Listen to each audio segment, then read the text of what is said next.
नमस्ते, मैं डॉक्टर औनंदा कौरन आप सभी को मेरा यूट्यूब चैनल में स्वागत करती हूँ।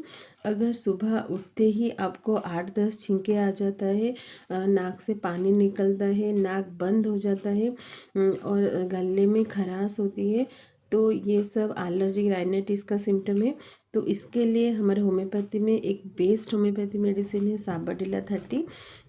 इसको आप 2-2 बूंद दिन में 6-7 बार लीजिए। इससे आपको बहुत ही ज़्यादा रिलीफ मिलेगा। सुबह सुबह जो उठते ही आपका छींक आता है, ये एकदम से बंद हो जाता है। तो इस तरह का इन्फॉर्मेटिव वीडियो के लिए आप मेरे चैनल को लाइक, शेयर एंड सब्सक्राइब कीजिए। धन्यवाद।